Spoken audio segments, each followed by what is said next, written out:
mouvement Solia, c'est aujourd'hui 124 associations qui, grâce à l'action de ces 3665 salariés, de ces 2000 bénévoles, accompagnent chaque année près de 250 000 ménages dans leurs enjeux d'amélioration de l'habitat ou d'accès à un logement.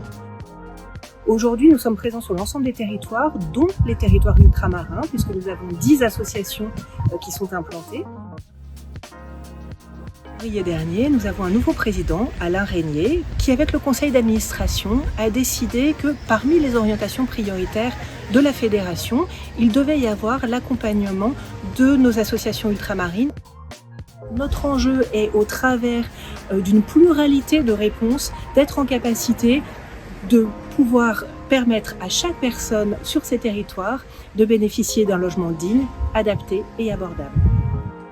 Pour mener à bien nos actions, nous sommes soutenus par l'État qui, au travers de conventions, nous subventionne pour dynamiser l'action aujourd'hui qui est conduite sur les territoires. C'est pour ça que nous sommes en déplacement actuellement, pour aller à la rencontre de nos directeurs et des partenaires, pour mieux comprendre les problématiques. Aujourd'hui, quels sont les besoins non couverts et comment est-ce qu'on peut accompagner nos associations pour qu'elles soient encore plus présentes auprès des partenaires et des ménages et des collectivités pour répondre aux besoins des territoires dans une individualisation la plus fine possible de la réponse.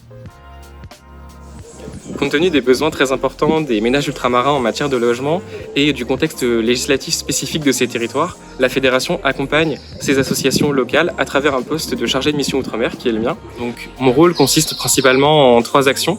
Premièrement, adapter les outils qui sont portés par le mouvement Solia au contexte local.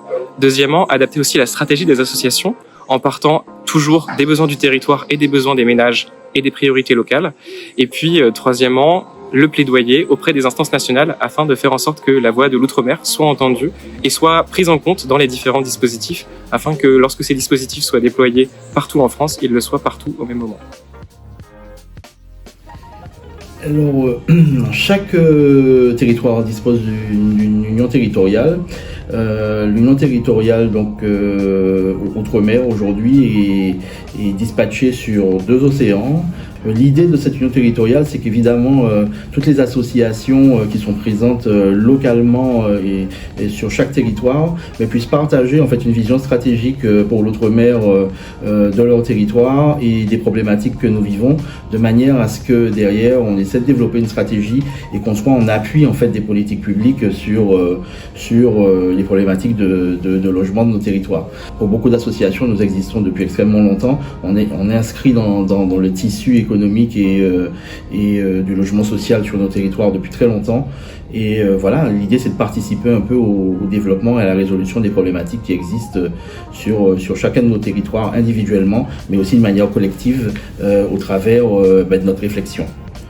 Et donc concrètement, voilà, donc on essaie de partager tant une vision stratégique que des ressources, que derrière voilà, de la formation ou autre, de manière à ce que nous puissions asseoir nos compétences et surtout faire valoir aussi notre vision assez pragmatique et professionnelle de nos territoires.